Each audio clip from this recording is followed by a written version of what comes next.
میں اپنے رب کی رضا پر راضی ہوں، یہ فیصلہ میرے معاملات کرتے ہیں۔ بس اوقات میرے رب نے میرے مقدر میں وہ معاملات لکھے نہیں میں جو تلاش کرنا چاہتا ہوں۔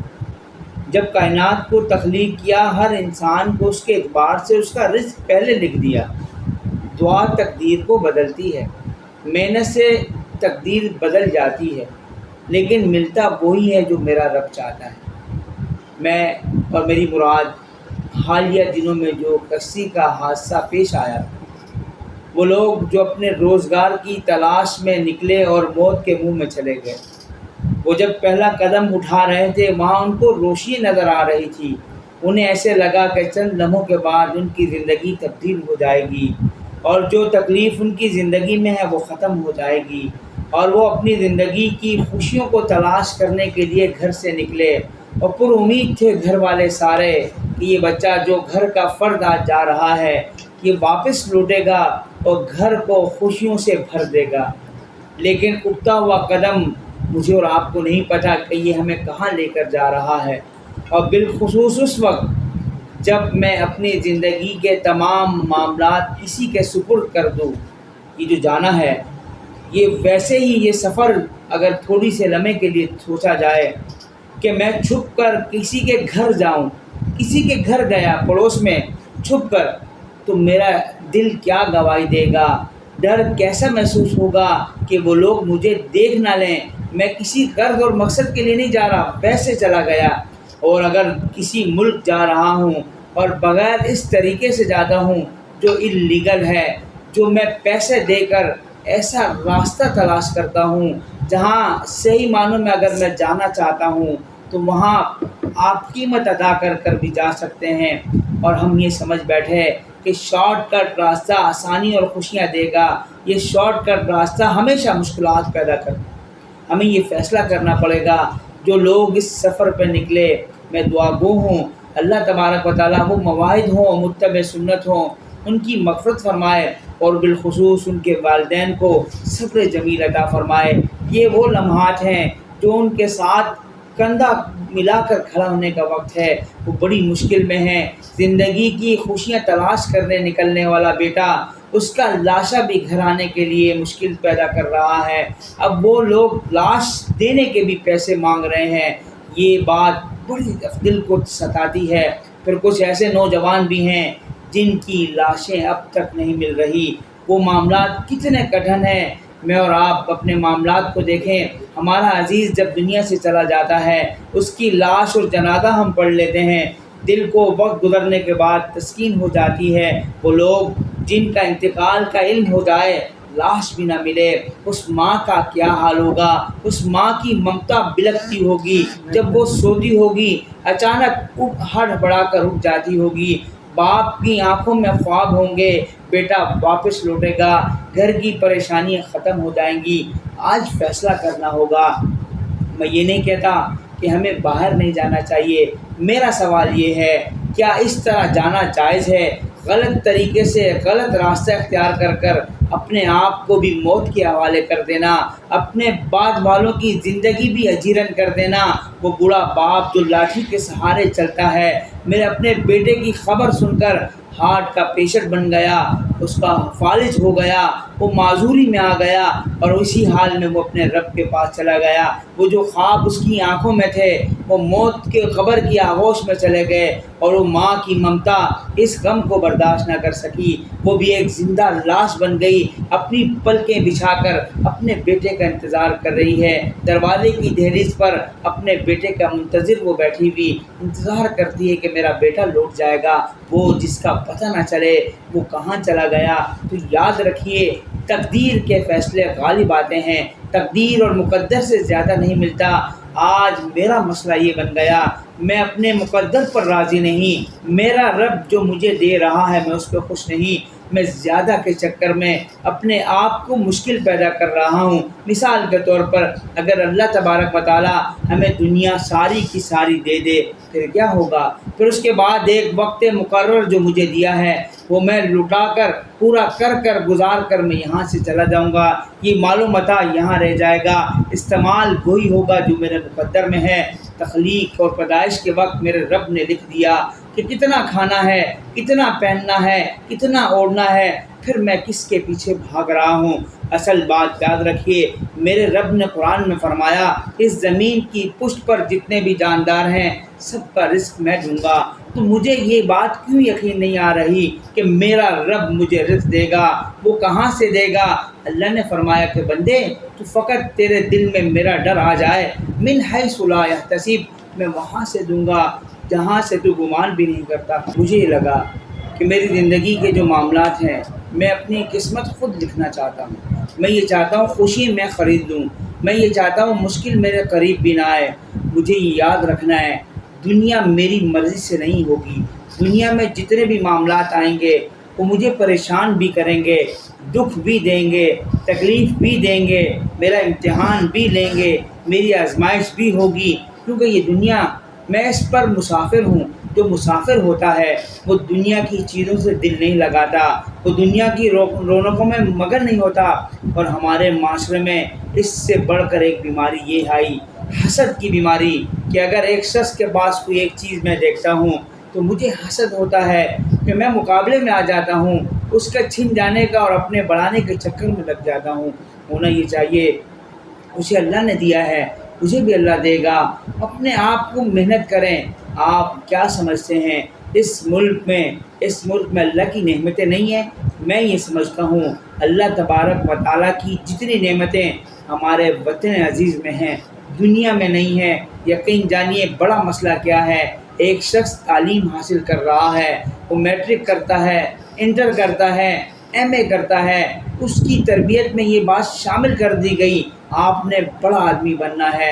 اب ہوتا یہ ہے ایک بچے کا ذہن تھا، کوڑا کاغذ تھا، میں نے افسر کے خواب اس کو دکھانے شروع کر دیے، تعلیم مکمل ہوئی، اس افسر بننے والے بچے کو نوکری بھی نہ ملی، اور وہ نوکری نہ ملنے کے غم سے ویسے ہی آدھا مر جاتا ہے، اس کی خواہشات پوری نہیں ہوتی۔ اس کے مقابلے میں اگر میں اپنے بچے کو ایک ہنر مند بناتا تو کتنا عظیم کام تھا۔ اللہ کے نبی کے پاس ایک شخص آ گیا، سوال کیا کہ اللہ کے نبی میں بڑا پریشان ہوں، میری مدد کی جائے۔ پیارے نبی نے اس سے سوال کیا صلی اللہ علیہ وسلم، یہ بتا تیرے پاس کچھ نہیں؟ وہ شخص کہتا ہے اللہ کے نبی اللہ کا دیا ہوا دو چیزیں وہ گنواتا ہے، ایک اس کے پاس برتن ہے اور ایک اس کے پاس لباس کی صورت میں کچھ کپڑا ہے۔ آپ نے فرمایا جاؤ گھر جاؤ وہ برتن لے کر آؤ۔ وہ برتن لایا گیا، اللہ کے نبی کی خدمت میں ہے۔ آپ نے صحابہ کرام سے کہا کہ کوئی شخص ہے جو اس کا یہ برتن خرید لے؟ ایک صحابی کھڑے ہوئے، کہا میں اس کو 2 دینار میں خریدنا چاہوں گا۔ وہ صحابی 2 دینار دیتے ہیں، برتن خرید لیتے ہیں۔ تو اللہ کے نبی صلی اللہ علیہ وسلم نے وہ برتن بیچنے کے بعد 2 دینار ہوئے، کہا جاؤ بازار ایک کلہاڑی خرید کر لاؤ۔ وہ کلہاڑی خرید کر لایا۔ اللہ کے نبی صلی اللہ علیہ وسلم نے دستہ اپنے ہاتھ سے ڈالا، کلہاڑی اس کے ہاتھ میں تھما دی، کہا جاؤ جنگل میں جا کر لکڑیاں کاٹو، اور اتنی اس کو آفر دے دی کہ نماز کا وقت ہو وہاں نماز پڑھ لینا۔ پتہ یہ چلا آپ دنیا میں کامیابی چاہتے ہو رب کو چھوڑ کر، میں دنیا میں کامیابی چاہتا ہوں اپنے رب کو بھلا کر، میں دنیا میں کامیابی کا متلاشی ہوں رب کو ناراض کر کر، تو یہ کامیابی مل ہی نہیں سکتی۔ یہ کامیابی اگر مل بھی گئی تو آخرت تباہ کر کے بعد ملے گی۔ وہ صحابی ہے، اسے کیا کہا گیا کہ جا کر محنت کر۔ آج میرا نوجوان اس بات سے عاری ہے، وہ محنت نہیں کرنا چاہتا، وہ یہ سمجھتا ہے میں نے ایم اے کیا ہے میں یہ کام کروں، یہ بڑا مسئلہ ہے۔ اس کے ذہن کو بگاڑ دیا گیا۔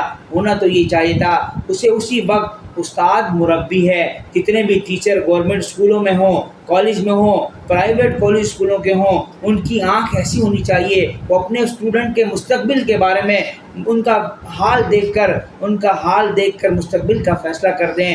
انہیں یہ اندازہ ہونا چاہیے کہ بچہ کل کے مستقبل کا کیا بنے گا۔ لیکن افسوس ان ٹیچروں پر جن کی آنکھ میٹرک کرنے کے بعد، انٹر کرنے کے بعد، یونیورسٹی سے فارغ ہونے کے بعد ان استادوں کی آنکھ یہ فیصلہ نہیں کر پا رہی کہ بچے کا مستقبل کیا ہوگا۔ بڑا مجھے افسوس ہے ان ٹیچروں پر جن کی آنکھ میں یہ خوبی نہ ہو، وہ ہیرا تلاش ہی نہ کر پائیں، انہیں کوئلے اور ہیرے کا فرق ہی نہ پتہ چلے۔ یہ بچوں کے تباہی کا ذریعہ بن رہا ہے، جنہیں آگاہی نہیں دی جا رہی کہ آپ دنیا کے جس حصے پر بھی جائیں آپ محنت کریں، محنت کا اجر ہوگا۔ میرے رب نے قرآن میں فرمایا محنت کرنے والے کی محنت میرا رب کبھی ضائع نہیں کرے گا۔ تو یہ نہیں کہا اپنے ملک میں محنت نہ کی جائے، اپنے وطن میں کام نہ کیا جائے۔ میں اپنے ان بھائیوں سے جو یہ خواب اپنے ذہنوں میں سجائے بیٹھے ہیں کہ باہر جائیں گے، ترقی لے کر آئیں گے، یہ لوگ جو سفر پہ نکلے تھے یہ بھی یہ خواب لے کے نکلے تھے۔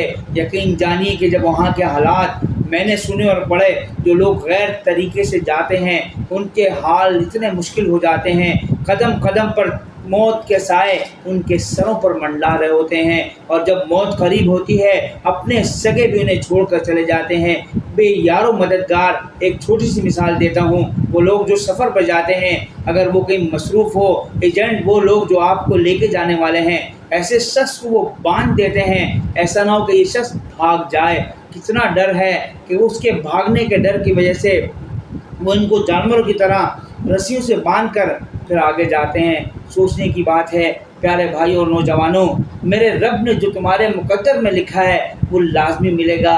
پہلی بات، اپنے آپ کو رب کے حوالے کیجئے، اپنے رب کے قریب لے آئیے، زندگی آسان ہو جائیں گی، مشکلات ختم ہو جائیں گی۔ اگر آپ رب کے قریب نہ گئے، دنیا بھی مل گئی، قارون کو خزانہ ملا، اس کے خزانے کی اندازہ ہے آپ کو کتنا خزانہ تھا؟ اس کے کئی سو اونٹ اس کے خزانوں کی چابیاں اٹھاتے تھے، خزانے نہیں تھے، صرف چابیاں اٹھانے والے کئی اونٹ تھے، کئی سو اونٹ، لیکن میرے رب نے اس کو مال سمیت زمین میں غرق کر دیا۔ اس پوری کائنات میں میں اور آپ کتنا مال و دولت دیکھتے ہیں، کتنی فراوانی دیکھتے ہیں، ہمارا دل اس طرف مچل جاتا ہے، دل لگ جاتا ہے، دنیا کے مال میں ہم غرق ہو جاتے ہیں۔ یہ بات یاد رکھیے، اس کائنات میں جتنی بھی دولت ہے بے شمار ہوگی، اس سے انکار نہیں ہے۔ میرا رب یہ کہتا ہے اس کائنات کی دولت اتنی ہے، جس طرح ایک شخص سمندر میں سوئی ڈالے اور باہر نکالے، اس سوئی کے ساتھ کتنا پانی آئے گا؟ ایک بوند، ایک قطرہ پانی ہوگا، اس سے زیادہ پانی اس کے ساتھ نہیں نکلتا۔ یہ دنیا کا مال ہے، سمندر ابھی باقی ہے، دنیا میں جتنا بھی مال ہے یہ اس قطرے کی طرح ہے جو سوئی کے ساتھ نکلا ہے، ابھی سمندر باقی ہے۔ محنت کی جائے تو یقین جانیے کوئی کام مشکل نہیں ہے۔ میرا رب محنت کرنے والوں کو، حلال کمانے والوں کو، سچ بولنے والوں کو، دھوکہ نہ دینے والوں کو، جھوٹ نہ بولنے والوں کو، کسی کے مال پر نظر نہ رکھنے والوں کو برکتیں عطا فرماتا ہے، ترقیاں عطا فرماتا ہے۔ اگر میں آج یہ سوچ لوں کہ اپنی ذات سے کسی کو نقصان نہیں دوں گا، میں ایک ٹھیلے والے کا واقعہ دیکھ رہا تھا، ایک ٹھیلے والا ہے، آم بیچ رہا ہے، آم جب تھیلی میں ڈالتا ہے، اس کے آم کا وزن باٹ اس نے 1 کلو کا رکھا ہے، لوہے کا باٹ نہیں، ایک پتھر بنا کے رکھا ہے، جب اسے تولا گیا وہ 1.25 کلو نکلتا ہے۔ لینے والا یہ سوچتا ہے یہ پتھر کے باٹ ہیں، ممکن ہے یہ شخص دھوکہ دے رہا ہو، جھوٹ بول رہا ہو۔ اس نے ایک شخص نے اس سے آم خریدے، آگے ٹھیلے پہ لے کے جا کے جب اس کا وزن کروایا، وہ آدھا پاؤ زیادہ نکل آتے ہیں، 1 پاؤ زیادہ نکلتے ہیں۔ وہ واپس پلٹتا ہے، اس شخص کے پاس آتا ہے، کہا کہ میں یہ سمجھ رہا تھا آپ پتھر نہیں، لوہے کا جو 1 کلو والا باٹ ہے وہ استعمال نہیں کر رہے، بلکہ آپ پتھر رکھے ہوئے ہیں، مجھے لگا آپ شاید اس پتھر سے لوگوں کو دھوکہ دے رہے ہوں، لیکن آپ کا تو نقصان ہو رہا ہے، آپ مال زیادہ دے رہے ہیں۔ وہ شخص کہتا ہے ہاں مجھے پتہ ہے میں زیادہ دے رہا ہوں، پر میں اپنے رب کے عذابوں سے ڈرتا ہوں۔ ایسے لوگوں کو میرا رب کیوں برکتیں نہیں دے گا، کیوں فراوانی نہیں دے گا، جب میری زندگی کا مقصد دوسروں کو فائدے کے لیے ہو جائے گا، میرا اٹھا ہوا قدم مجھے ترقی دے گا، میرا کاروبار دن دگنی رات چگنی ترقی کرے گا۔ یاد رکھیے اپنے رب سے تعلق کو مضبوط کیجئے، اپنے رب کی طرف آ جائیے، وگرنہ وہ لوگ جو موت کے آغوش میں چلے گئے، پہلا سوال ہوگا نمازوں کے بارے میں۔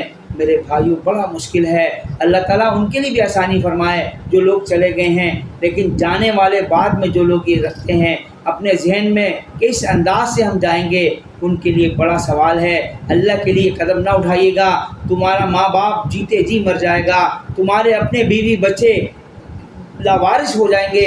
آج حالات یہ ہے کہ میرے جانے کے بعد میری اولاد کو میرے رب کے علاوہ کوئی بھی اس کا پرسان حال نہیں بنے گا۔ اللہ تعالیٰ ہمیں سمجھ عطا فرمائے، اور جو میرے رب نے میرے مقدر میں لکھا ہے اسے لے کر راضی ہونے کی توفیق عطا فرمائے۔